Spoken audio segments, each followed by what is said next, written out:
نو د صلات تسبیح د موږ طریقه داسې ده چې اول به تاسو نیت وکړئ، نیت مې کو د زړه د خلاصه څلور رکعاته صلات تسبیح موږ کوم، خاص د الله پاک لپاره مخکې د کعبې شریفې په لور کوم، الله اکبر. لاسونه به تاسو داسې وتړئ، سبحانک اللهم به شروع کوئ تر ولا اله غیرک پورې به تاسو سبق ورسوئ.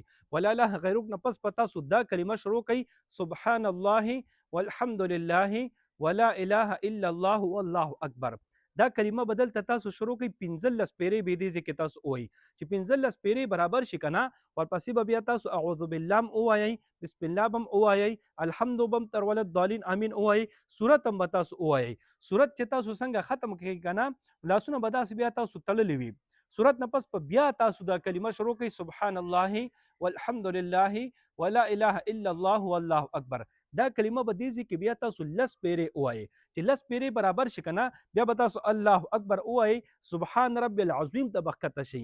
درې پیرې به تاسو سبحان رب العظیم وایي. دې نه پس به بیا دا کلمه تاسو شروع کوئ، لس پیرې به دې کې بیا تاسو وایي چې لس ځل برابر شي کنه، بیا به تاسو وایي سمع الله لمن حمده ربنا لك الحمد.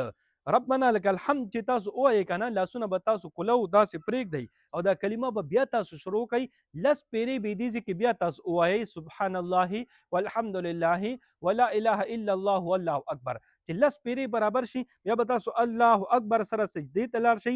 په سجده کې به درې پیرې سبحان ربي الاعلى وایي، چې درې پیرې برابر شي دا کلمه به په سجده کې بیا تاسو شروع کوئ، لس پیرې به دې کې بیا تاسو وایي.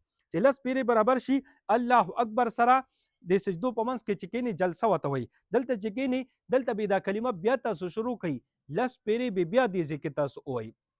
چې لس پیرې دې کې برابر شي بیا به الله اکبر سره دویمې سجدې ته تاسو لاړ شئ، درې پیرې به سبحان ربي الاعلى تاسو وایي او دې نه پس په بیا دا کلمه تاسو په دویمه سجده کې شروع کړئ، لس پیرې به دې کې بیا دا کلمه تاسو وایي. چې لس پیرې برابر شي کنه، بس د یو رکعت تسبیحات برابر شول. په یو رکعت کې دا کلمه چې ده کنه 15 پیرې برابرول دي. په دویمه سجده کې تاسو لس پیرې چې وایي کنه، نو بس 15 پیرې برابر شي. نو دویمه سجده کې چې لس پیرې وایي، بس الله اکبر سره به تاسو ودرېږئ. چې څنګه ودرېږئ دا کلمه به ډایرکټ په ډایرکټ تاسو شروع کړئ. 15 پیرې به دې کې بیا تاسو وایي چې 15 ځل برابر شي کنه، بیا په دویم دریم څلورم رکعت کې 15 پیرې نه پس اعوذ بالله نشته دی، خیر د بسم الله ورپسې ویل شي. په اول رکعت کې خو چې تاسو 15 پیرې وایي کنه، ورپسې اعوذ بالله او بسم الله په دواړه تاسو وایي.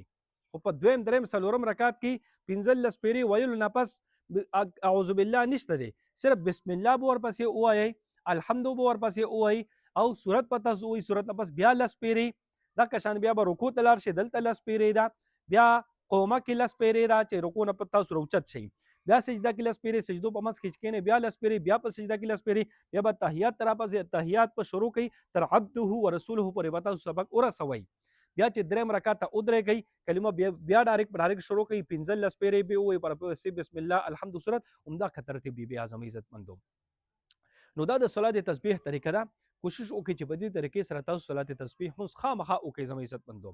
اختر راتلو نه مخکې تاسو یو پیره خو خامخا وکړئ زما عزتمندو. بهتره خو دا ده چې هره شپه تاسو کوئ، خو که هره شپه نه وي کنه، کم از کم چې یو پیره خو خامخا وکړئ، ځکه چې د دې مونځ د برکته انسان ته هر قسمه ګناه معاف کیږي. دا خبر به کې اوس یاد وساتئ که یو ځای کې تاسو نه دا کلمه پاتې شوه، لس پیرې تاسو نه یو ځای کې پاتې شوه، نو کوم ځای کې چې تاسو ته یاد شي کنه، هلته به بیا ډبل ووایئ. بالفرض صورت نه پس خو لس پیرې ویل دي کنه، تاسو صورت نه پس دارې ښکته شوئ، رکوع ته ښکته شئ.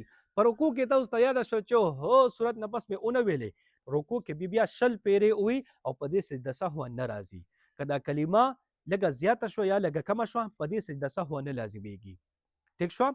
نو امید دی چې په دې طریقې باندې تاسو پیښ شوي. که بیا هم پکې خیر دی تاسو ته څه خبرئ، خیر کمنټ کې رابطه کولی شئ. خو ټولو ته ګزارش دی چې دا مونځ هم خامخا وکئ او دا ویډیو تاسو ډیره شیر کړئ چې هر مسلمان د صلات تسبیح د مونځ دا طریقه زده کړي او تاسو د هغې دعاګانې کوئ. الله رب العزت خوشحاله باد ساته. دعاګانې کوئ، دعاګانې به کوو. الله په امان.